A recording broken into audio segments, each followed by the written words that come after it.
L'être humain, par sa nature, est un être social. Communiquer avec les autres est l'un de nos besoins les plus primitifs et fondamentaux. Avec l'invention du télégraphe au 19e siècle, tout a changé. Et toutes les innovations qui ont suivi dans le domaine des communications avaient le même but, rapprocher les gens. Qui n'a pas déjà entendu parler de Facebook? On y enregistre notre vie, on y interagit avec les autres et sans la moindre hésitation, on y partage toutes les facettes de notre vie. Certains diront que c'est l'expression moderne de ce besoin de communication primitif. Je tweete, je diffuse, je blogue, donc je suis. Mais tout ce partage n'est pas sans risque. Vous en doutez? Même les plus grands le disent.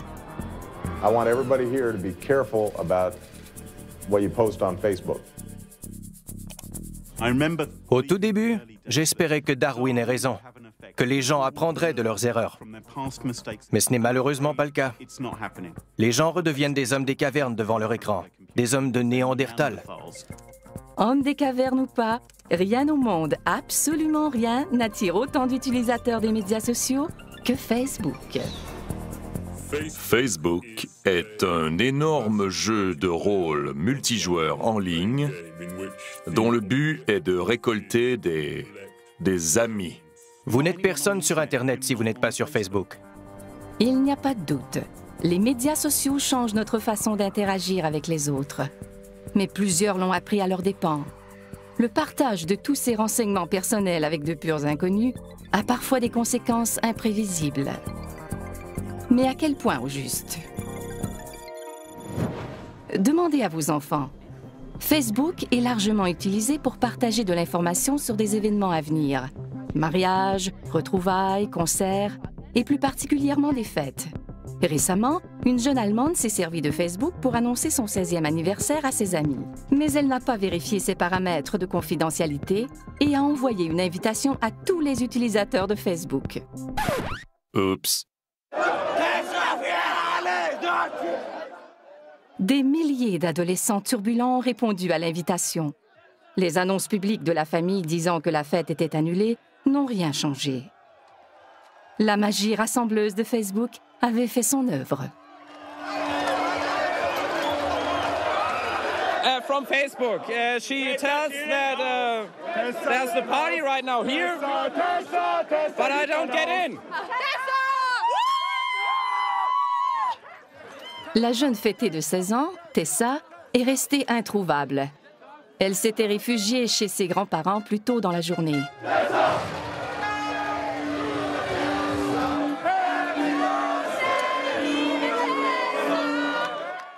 Un clic inoffensif sur Facebook, un moment d'inattention à 16 ans et toute une vie de notoriété sur Facebook. Tessa a vite compris les conséquences d'une banale erreur sur Facebook. Mais ce n'est pas toujours le cas. D'autres n'en ont payé le prix que des années plus tard.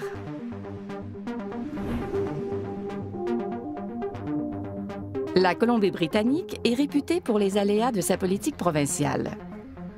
Voici une de ses circonscriptions, la baie de Falls Creek de Vancouver, où se côtoient résidences et commerces. En 2009, Falls Creek était une circonscription libérale. Le NPD a voulu changer les choses en amenant un vent de fraîcheur, un tout nouveau visage en politique. Ils jettent leur dévolu sur Relam, plus jeune que le politicien moyen, déterminé à faire les choses différemment. J'ai vu le potentiel de Facebook et de Twitter et j'ai misé sur ces médias pour communiquer avec mes électeurs. Facebook a joué un rôle déterminant dans la campagne de Ray, mais pas exactement en sa faveur. Juste au moment où sa campagne prenait son envol, sa carrière politique a connu une fin pour le moins abrupte. Tout ça à cause de vieilles photos dénichées sur Facebook et diffusées auprès des médias par son adversaire libéral. C'était des photos du secondaire. Remises en contexte, elles étaient plutôt anodines.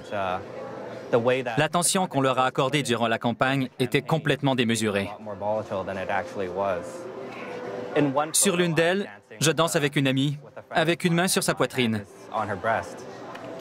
Et sur une autre, j'ai le pantalon baissé et des amis pointent mon caleçon du doigt.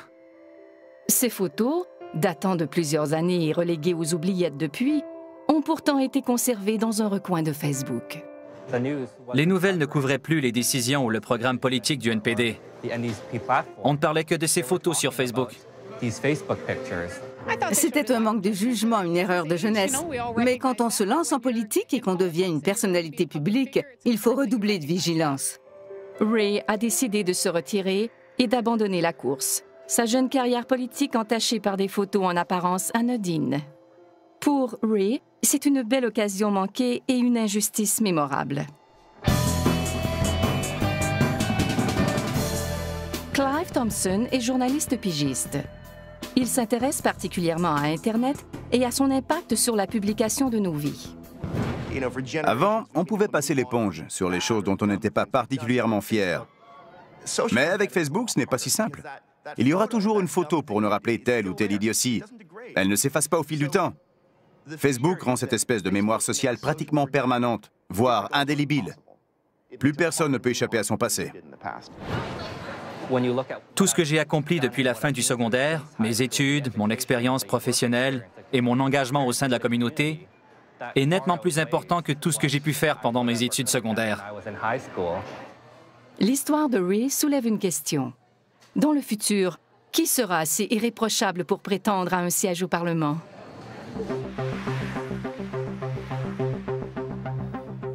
Chaque jour, des millions de photos et de microbillets potentiellement compromettants sont versés sur la toile, au vu et au su de tous. Prenez le mariage royal de Kate et William en avril 2011. La cérémonie d'entre toutes les cérémonies. Un moment prestigieux pour plusieurs régiments des Forces armées britanniques, dont les très décorés Scots Guards. La sélection des gardes pour un événement de cette envergure est très exigeante. L'un d'entre eux, Cameron Riley, âgé de 18 ans, n'a pas été retenu. Tout ça à cause d'un commentaire publié sur sa page Facebook. Dans un spectaculaire manque de jugement qui a fait le tour du monde, Riley a traité la future mariée de « vache coincée ». Dans la foulée, il a ajouté que c'était une « traînée de la haute » et que personne n'en avait rien à foutre. Un écart de conduite qui a coûté à Riley sa présence au mariage royal. Cette histoire risque de le hanter pendant toute sa carrière militaire, ou du moins ce qui en reste.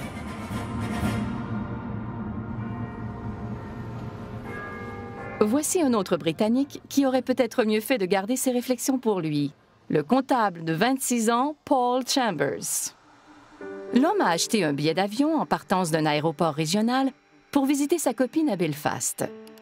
9 jours avant son départ, l'aéroport est paralysé par une tempête de neige. Chambers se permet alors d'envoyer une mise en garde amicale à l'aéroport dans un microbillet sur Twitter. Merde, l'aéroport Robin Hood est fermé.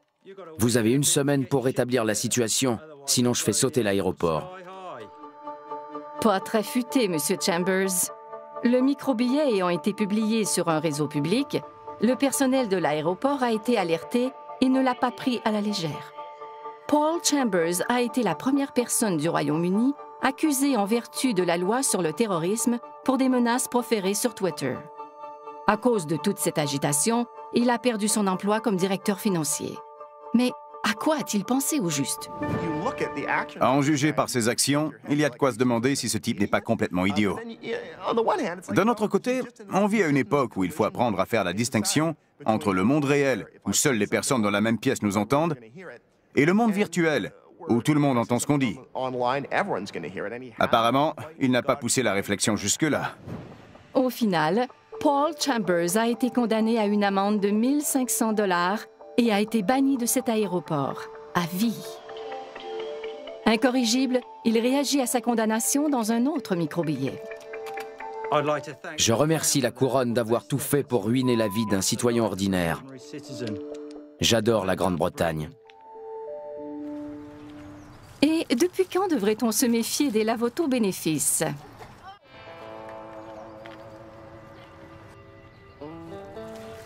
La Caroline du Sud. Un policier, en fonction, a fait laver son autopatrouille par des jeunes femmes en bikini. Inévitablement, la scène a été photographiée et les photos ont abouti sur Facebook. Mais ça n'a pas amusé le chef de police, qui y a vu une violation des règles sur l'utilisation des véhicules de police et une atteinte à la réputation du corps de police. L'agent en question a été congédié. Vous voyez le topo? Une photo publiée innocemment peut causer énormément de tort. Ces incidents ne sont pas le propre de l'Amérique profonde. Ils touchent aussi la capitale nationale et des personnalités qui auraient tout intérêt à faire preuve de bon jugement dans leurs micro-billets. Mais il semble que ce ne soit pas toujours le cas. Du moins, pas celui d'Anthony Weiner. Ce membre du Congrès a appris à la dure que publier la photo de son membre viril était une erreur monumentale. I'm deeply ashamed of my terrible judgment and actions. Évidemment, il a été forcé de démissionner. Tout le monde s'est demandé à quoi il avait bien pu penser. La vérité, c'est que les gens ne réfléchissent pas toujours avant de publier un micro-billet sur Twitter ou une photo sur Facebook. Mais le risque est bien réel. Car on ne sait jamais qui sont nos amis. Ce petit coin de campagne anglaise est le théâtre d'une lutte continue, une lutte mondiale pour la protection des renseignements personnels. Dans ces installations ultramodernes bâties sur mesure, une entreprise du nom de Sophos intercepte des virus informatiques de toutes sortes. Son travail consiste à protéger certaines des plus grosses sociétés du monde et d'importants services gouvernementaux contre les cyberattaques.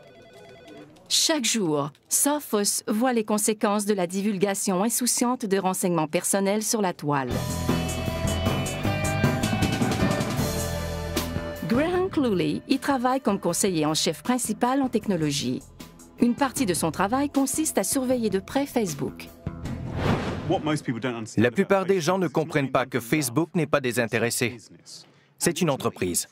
Ce n'est même pas gratuit. Si vous pensez que vous ne payez pas, détrompez-vous. Vous payez avec vos données. Vous divulguez des renseignements personnels que Facebook revend à des tiers comme n'importe quelle marchandise. Vous êtes le produit en vente sur Facebook. Vous êtes le produit. Vous et votre date de naissance, ce que vous aimez ou non, votre adresse de courriel, vos préférences et vos passe-temps. Sophos soupçonne les utilisateurs en général de divulguer leurs renseignements personnels beaucoup trop facilement. Pour le prouver, l'entreprise a créé la page Facebook d'une grenouille en plastique et a invité 200 inconnus à devenir ses amis. Près de la moitié de l'échantillon a accepté et partagé sans hésiter ses renseignements personnels avec Freddy la grenouille. Leur nom, la liste de leurs amis, leur formation et ainsi de suite. Le problème global, c'est que les gens n'ont pas l'air de comprendre que les renseignements personnels ne sont pas personnels pour rien. Une fois qu'ils sont sur Internet, c'est impossible de les supprimer. Ils sont là à jamais. Un point, c'est tout. Ils ne vous appartiennent plus et d'autres peuvent se les approprier. C'est une pratique courante. Les pirates et les fraudeurs informatiques volent l'identité de personnes pour les arnaquer ensuite, et les médias sociaux n'y échappent pas. C'est vrai pour toutes les innovations technologiques de l'histoire. Les criminels sont toujours parmi les premiers à se les approprier. Ils y voient un nouveau moyen de s'infiltrer dans la vie des gens pour mieux les duper. Avec les courriels, sont venus les courriels frauduleux. Et l'histoire se répète avec Facebook.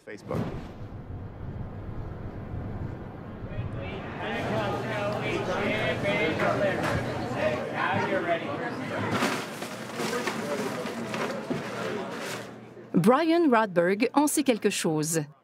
Il a travaillé pendant des années comme directeur des communications pour Microsoft. En 2009, sa page Facebook a été prise d'assaut par un pirate informatique professionnel. Ma fille faisait ses devoirs dans le séjour. Puis, elle a vu en consultant sa page Facebook que mon profil avait été actualisé et indiquait « Brian Rodberg a un urgent besoin d'aide ». Elle m'a aussitôt demandé si tout allait bien. J'ai répondu que tout allait pour le mieux. Ce n'était évidemment pas le cas. Le pirate a pris soin de communiquer avec tous les amis Facebook de Brian Rodberg pour leur faire croire qu'il était dans le pétrin que j'avais été braqué à Londres, que j'étais là-bas avec Sharon et les enfants.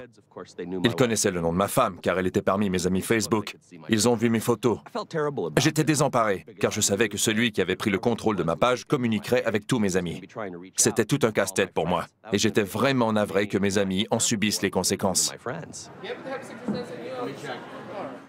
Celui qui a piraté la page de Brian persiste et trouve rapidement quelqu'un prêt à envoyer des fonds à un ami Facebook dans le besoin. Benny, un ami de longue date de Brian, répond à l'appel. Au final, il a envoyé 1 200 $ en 2 versements par la Western Union. Quelqu'un a ensuite récupéré l'argent à une succursale Western Union du Royaume-Uni en se faisant passer pour moi. Ces fraudes de type « cri du cœur » remontent au règne d'Élisabeth Ier il y a des siècles. À l'époque, la victime se laissait persuader d'avancer une somme d'argent pour faire libérer une belle princesse espagnole qui l'épouserait en guise de récompense. La technique, dite de la prisonnière espagnole, continue d'être utilisée 400 ans plus tard par les descendants de ces escrocs qui sévissent sur Facebook. Facebook est le terreau le plus fertile de cybercriminels sur tout l'Internet. Il y a plus de crimes, de pourriels et de logiciels malveillants sur Facebook que n'importe où ailleurs. Facebook est le site idéal pour percer dans le monde de la cybercriminalité.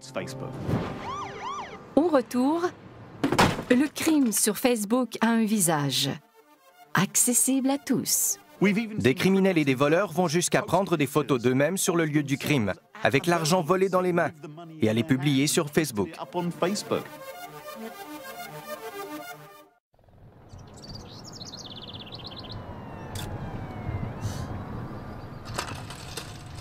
Nous sommes dans un quartier résidentiel paisible de Washington, D.C.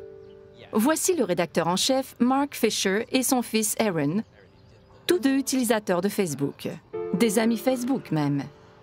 Récemment, dans l'intimité de leur maison, ils ont vécu une expérience on ne peut plus étrange jusque sur Facebook.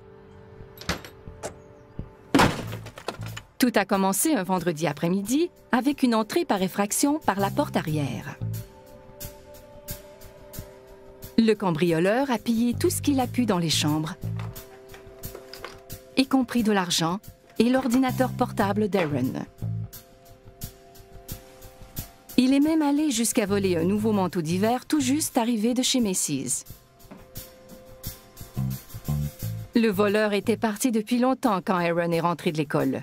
Il a constaté le vol et a communiqué avec ses parents. On a reçu un courriel dont l'objet était « à l'aide ».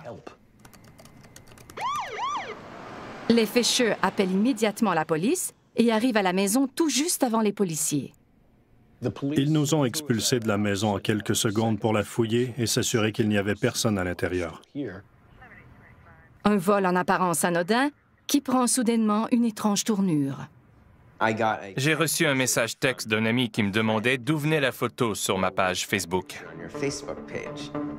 J'ai couru jusqu'à l'ordinateur de bureau de mon père, qui était toujours là, et je suis allé sur Facebook pour savoir de quoi il parlait. C'est là que j'ai vu la photo. Avant même de quitter la maison avec le portable d'Aaron, le cambrioleur s'est photographié avec la caméra de l'ordinateur et l'a publié sur la page Facebook d'Aaron au vu et au su de tous. Tout s'expliquait. J'ai fait monter un des policiers dans mon bureau. Je lui ai montré la photo et je lui ai dit que c'était notre homme. Il portait un manteau ample et il souriait bêtement en tenant l'argent dans une main et en le pointant de l'autre. Le policier n'arrivait pas à croire à quel point ce type était stupide.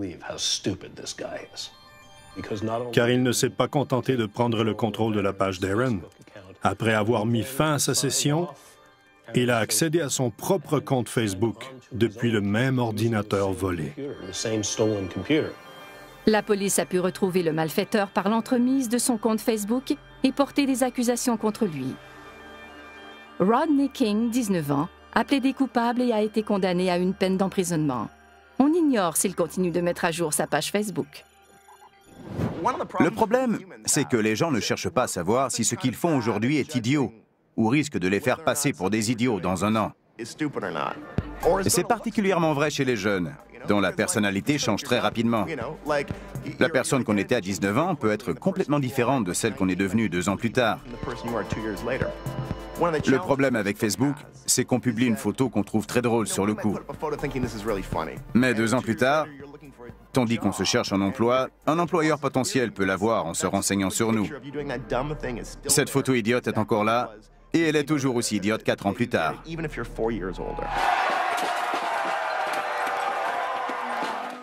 Les émeutes de Vancouver après la défaite en finale de la Coupe Stanley le prouvent. Des centaines de personnes, alors photographiées et filmées, se sont retrouvées sur Facebook et YouTube. Tout ce qui importait était le moment présent, pas les conséquences éventuelles de leurs gestes. Pour eux, il n'y avait que ce moment précis, à cet endroit précis. Ce qui, à l'ère des médias sociaux, n'est évidemment pas le cas.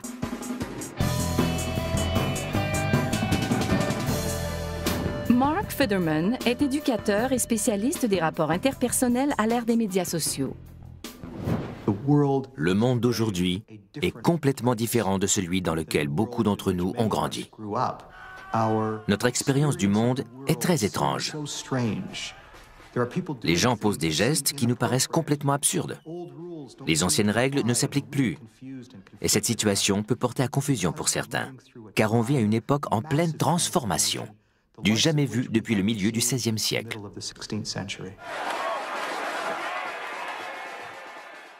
Un flux ininterrompu d'images et de sons de cette nuit d'émeute à Vancouver a été mis en ligne instantanément.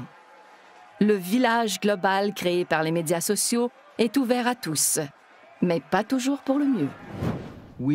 On est tous interreliés. Tout ce qu'on fait se répercute sur les autres. On peut avoir une influence sur de parfaits inconnus, dans les coins les plus reculés du monde. D'où l'importance pour chacun de comprendre que ce qu'on fait ici a un impact ailleurs. Car il n'y a plus d'ailleurs. Il n'y a qu'ici. Et en ligne, ici, c'est partout. Et maintenant, c'est pour l'éternité. Au lendemain des émeutes de Vancouver, une nouvelle page Facebook a été créée dans le but d'identifier les casseurs sur les photos disponibles, de mettre un nom sur ces visages pour les humilier publiquement dans une sorte de lynchage en ligne. Le site déborde néanmoins de photos de casseurs qui ne s'attendaient certainement pas à faire le tour du monde. Dans la réalité, quand on dit ou fait quelque chose, seules les personnes de notre entourage immédiat en ont connaissance, sauf exception. Sur Facebook, toutes les personnes qui ont accès à votre profil savent ce que vous avez dit ou fait, y compris les personnes que vous avez oubliées, dont vous avez accepté la demande d'amitié il y a 1 an ou 2. Les amis de vos amis le sauront peut-être aussi, sans compter ceux qui copieront et colleront vos publications pour les transmettre à d'autres, que vous pouvez à peine imaginer. Mais cela échappe encore à de nombreux utilisateurs de Facebook. Des photos comme celle-ci peuvent porter à confusion. Qui est vraiment un casseur et qui n'en est pas un? La réalité est parfois tout autre que ce que Facebook suggère. Les cantons de l'Est sont situés à un peu plus d'1 heure de route de Montréal. Ici, à Cowansville, se joue une lutte entre David et Goliath. Voici Nathalie Blanchard et son avocat, Tom Lanvin. Au palais de justice local, ils se préparent à affronter l'une des plus grandes compagnies d'assurance nord-américaines. En 2009, Nathalie reçoit un diagnostic de dépression clinique. La compagnie d'assurance de son employeur, Manuvie, verse des prestations à Nathalie tandis qu'elle s'efforce de prendre du mieux. Mon médecin m'a conseillé de sortir le plus possible, de continuer à voir mes amis, d'aller au restaurant et de sortir. Bref, de faire ce que je voulais. Dans le cadre de son traitement, en plus de continuer à voir ses amis, le médecin recommande à Nathalie de faire un voyage. Elle se rend donc en Floride avec sa mère et publie des photos de son voyage sur Facebook. D'une façon ou d'une autre, Manuvie prend connaissance des photos, en tire des conclusions et sans aucune explication met un terme aux prestations de Nathalie. La question n'est pas de savoir s'ils peuvent utiliser le contenu accessible sur Facebook, mais comment ils l'utilisent. C'est tout le problème. Ça et la mauvaise interprétation qu'ils peuvent en faire. Prenez par exemple une patiente qui reçoit un diagnostic de dépression clinique, une maladie qui fait des ravages. Un parent de cette personne l'invite en voyage pour changer le mal de place et elle publie une photo de son voyage sur Facebook. Des enquêteurs ne peuvent pas conclure pour autant qu'elle a commis une fraude et mettre un terme à ses prestations. C'est absolument insensé. J'ai mis cette photo sur Facebook seulement pour cacher ma dépression. Je ne me suis pas demandé qui la verrait. Je voulais juste que les gens pensent que tout allait bien dans ma vie. Privée de ses prestations, Nathalie perd sa cote de crédit et finalement sa maison. Vous vous rappelez peut-être ce vieux cliché d'un homme en arrêt de travail pour des maux de dos ou quelque chose du genre, qui se fait surprendre en train de tondre son gazon par un inspecteur caché derrière une haie avec un appareil photo. Eh bien, on n'en est plus là, mais on a Facebook. C'est du pareil au même. C'est la même chose, mais ça facilite encore plus le travail aux compagnies d'assurance. Personne ne peut évaluer la condition médicale ou psychologique d'une personne en se fondant sur une photo hors contexte sur Facebook. La cause de Nathalie a finalement fait l'objet d'un règlement à l'amiable en janvier 2012, annulant le procès attendu par des enquêteurs d'assurance, des experts en protection de la vie privée et des avocats en droit du travail de partout dans le monde. Au retour, une histoire d'amour. L'histoire de deux parfaits inconnus et d'une soirée sur Facebook qui a tout changé. Facebook est reconnu pour créer des liens. Alors, que diriez-vous d'une histoire d'amour née dans cette maison près de Fort Lauderdale, en Floride? Voici deux personnes qui ont beaucoup en commun, y compris quelque chose de plutôt inattendu. Je m'appelle Kelly Hildebrandt. Je m'appelle Kelly Hildebrandt. K-L-L Hildebrandt. H-I-L-B-R-A-N-D-T. How many pancakes do you want? Pour Kelly Hildebrandt et Kelly Hildebrandt, la vie à deux a commencé sur Facebook. Tout a commencé un soir où je m'ennuyais. Il était tard et j'ai voulu consulter ma page Facebook. J'ai saisi mon nom dans le champ de recherche et il est apparu sur mon écran. J'ai été étonnée de voir qu'une autre personne s'appelait Kelly Hildebrandt et que c'était un gars. Alors je lui ai envoyé un message. Elle m'a salué en me disant qu'on avait le même nom. Peu de temps après, j'étais dans un vol vers la Floride pour rencontrer l'autre Kelly Hildebrandt.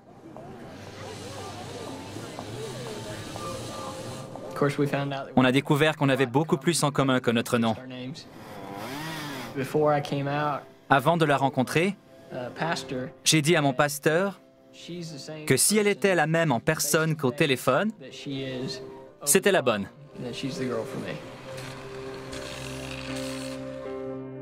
Il s'est avéré que Kelly était faite pour Kelly. Après s'être assuré qu'ils n'étaient directement liés d'aucune façon, ils se sont mariés dans la fièvre Facebook. Les chances sont d'une sur 1 million de millions. Que quelqu'un ait exactement le même nom, qu'on se rencontre à 2500 km de distance et qu'on s'entende à merveille, c'est absolument incroyable.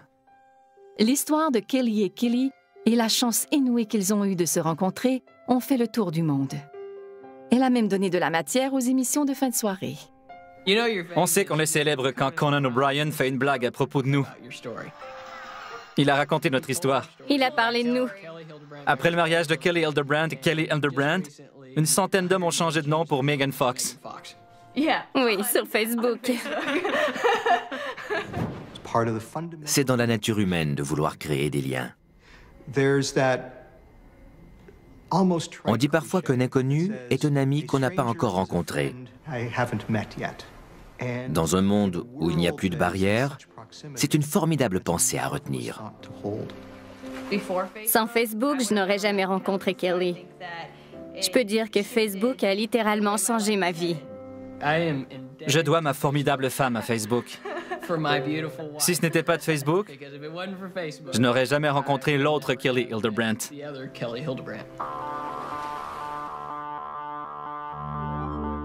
Certains utilisateurs voient l'indication de leur état civil sur Facebook comme une brillante idée qui permet de savoir rapidement qui est libre et qui ne l'est pas.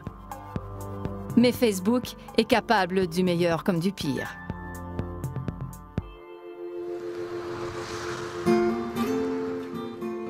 Lowell, au Massachusetts, est le berceau de la révolution industrielle aux États-Unis.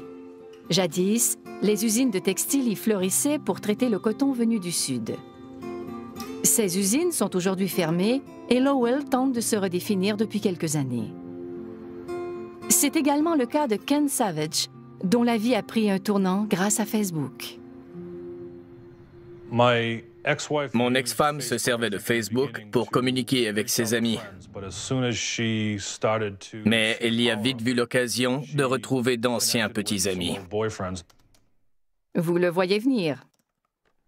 Sa femme a fini par le tromper et il l'a prise en flagrant délit. Facebook a très certainement précipité la fin de mon mariage. On n'avait plus une très bonne communication.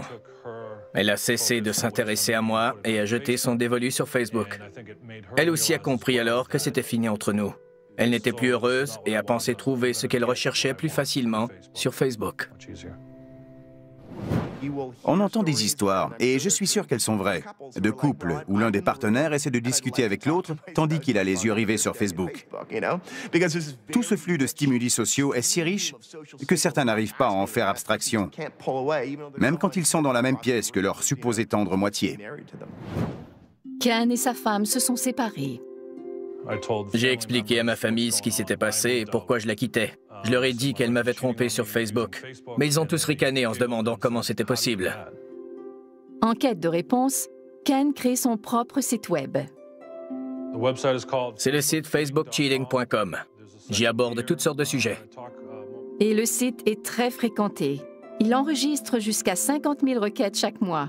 De toute évidence, Ken n'est pas seul.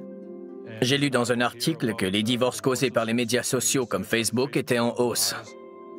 Une récente étude menée par un cabinet d'avocats américain révèle qu'un adultère sur 5 est manifestement lié à Facebook. Ken en sait quelque chose. Il a vécu un divorce et rencontré une nouvelle petite amie, croyez-le ou non, tout ça sur Facebook. Et la cerise sur le gâteau, Ken gagne maintenant sa vie grâce au site qu'il a créé sur les infidélités Facebook. Malgré tout le remue-ménage causé par Facebook, dur de croire que la vie de famille de certains n'a pas été changée en mieux. C'est évidemment le cas. Avec plus de 750 millions d'utilisateurs dans le monde, Facebook a également permis d'étonnantes reconstitutions de famille.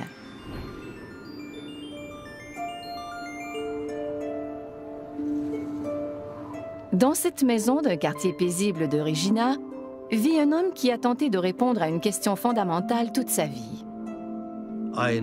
Je n'ai jamais eu le bras de mon père autour des épaules. Je n'ai jamais connu mon père. Voici Jim Toth, éducateur, artiste, grand voyageur et ancien magicien. Les parents de Jim se sont séparés alors qu'il était très jeune, trop jeune pour qu'il se souvienne de son père. Bien qu'il ait eu un beau-père, l'identité de son père biologique a été un secret de famille pendant des décennies. J'ai fait des recherches généalogiques. J'ai consulté les archives de la Saskatchewan. Je me suis même renseigné auprès des Mormons pour essayer d'en savoir plus sur mes origines, mais en vain.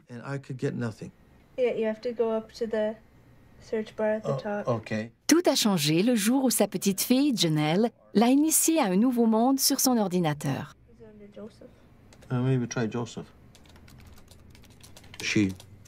Elle est tombée sur Facebook en effectuant une recherche. Je lui ai demandé si on pouvait vraiment retrouver des gens avec ça. Elle m'a dit oui, alors je lui ai demandé de m'aider.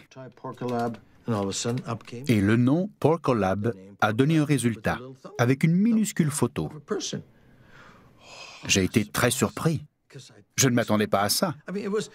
C'est la première fois que j'avais une réponse positive.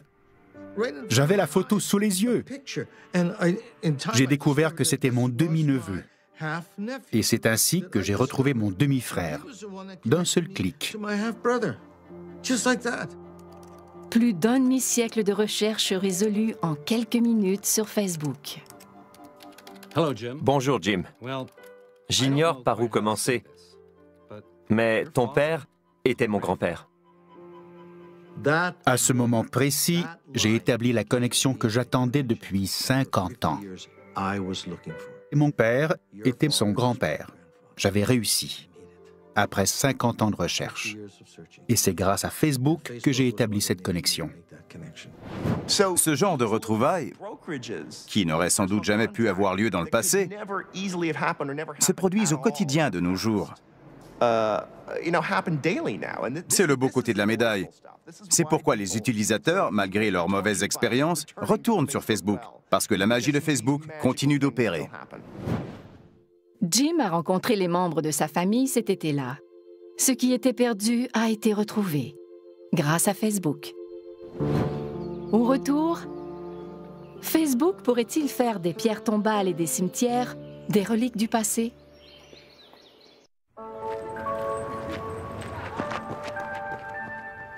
Les médias sociaux nous rapprochent de mille et une façons. Les nouvelles générations d'internautes ne peuvent imaginer la vie sans messages textes, microbillets et pages Facebook. Et pour leurs prédécesseurs, Facebook soulève d'intéressantes questions sur ce qu'on laisse derrière nous. Nous sommes à Abney Park, un immense cimetière victorien de Londres. Des milliers de personnes sont enterrées ici, mais on ignore tout de ce qu'elles étaient dans la vie, de leur apparence, de leurs amis, de leurs amours. Elaine Casket est psychologue à l'Université de Londres. Elle a mené une étude sur notre façon de porter le deuil de nos proches. Les énormes cimetières de la période victorienne reflétaient la société de l'époque. Pas seulement les besoins de cette société qui devait enterrer ses morts quelque part, mais aussi ses goûts. Que nous révèlent les inscriptions sur le granit ou la pierre froide? Que nous disent-elles sur le défunt? Rien. Contrairement à votre profil Facebook. La façon dont les gens rendent hommage aux morts reflète leur façon de vivre. On vit à l'ère des réseaux sociaux. Il est donc tout à fait logique que les gens continuent à communiquer avec les morts par l'entremise des réseaux sociaux, car ils sont au cœur de nos vies sociales.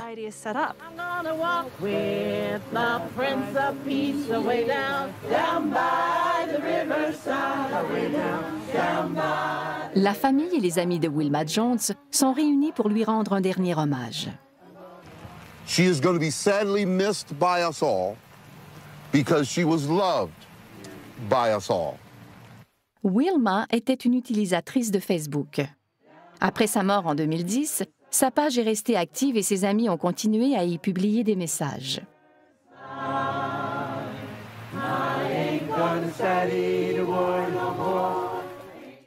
Je t'aime, Wilma, et je sais que tu as été accueillie au ciel à bras ouverts. Je compte sur toi pour embrasser toute la famille de ma part. Si vous êtes très actif sur Facebook, que vous multipliez les publications, avez des tonnes d'amis et de conversations, et que les gens commentent vos photos, Facebook dresse un portrait très riche de la personne que vous étiez. Pas seulement de vous comme personne, mais aussi dans le contexte de vos relations, y compris avec les personnes que vous laissez derrière après votre mort. Jesse, okay? She's just like love. That's what Wilma is, love. That's all I'd like to say. Thank you, Jesse. I think she's a testament to what we need to remember, what life is about. Il semble que pour beaucoup de personnes, continuer à communiquer avec quelqu'un sur Facebook après sa mort soit le moyen le plus concret et le plus direct de maintenir des liens avec cette personne. Ce n'est pas rien. Chère tante, c'est aussi bizarre que réconfortant de savoir que, quand je veux te parler, je n'ai qu'à écrire sur ton mur Facebook. J'ai l'impression qu'en cliquant sur « Publier », mon message va droit au paradis.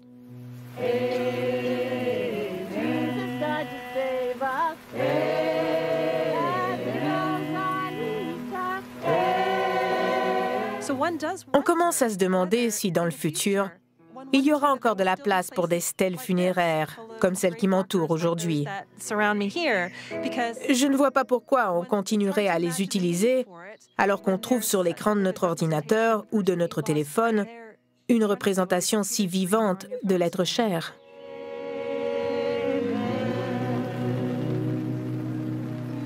Thank you, everybody.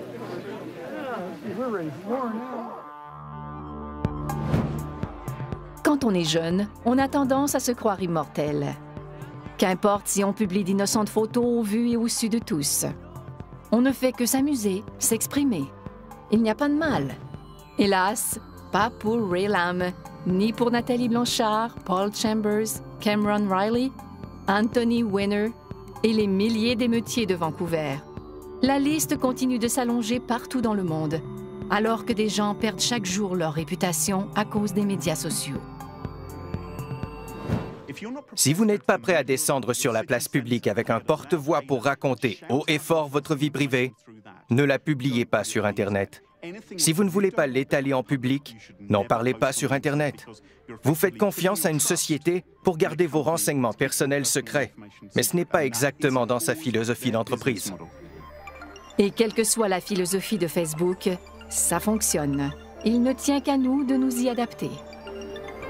Exister en ligne, partiellement en ligne et partiellement hors ligne, créera toujours des tensions entre les deux mondes. Mais d'autres sites surpasseront un jour Facebook. La prochaine génération de médias sociaux nous envahira avant même qu'on le sache. Et un jour, Facebook et Twitter nous paraîtront aussi désuets que le télégraphe. Facebook et Twitter ne sont pas les moteurs des changements sociaux, mais ils agissent comme courroies de transmission. Ils accélèrent les changements qui se dessinent aujourd'hui, mais qui pourraient prendre 150 ans à se réaliser pleinement. Et au bout de l'aventure, le monde sera complètement métamorphosé.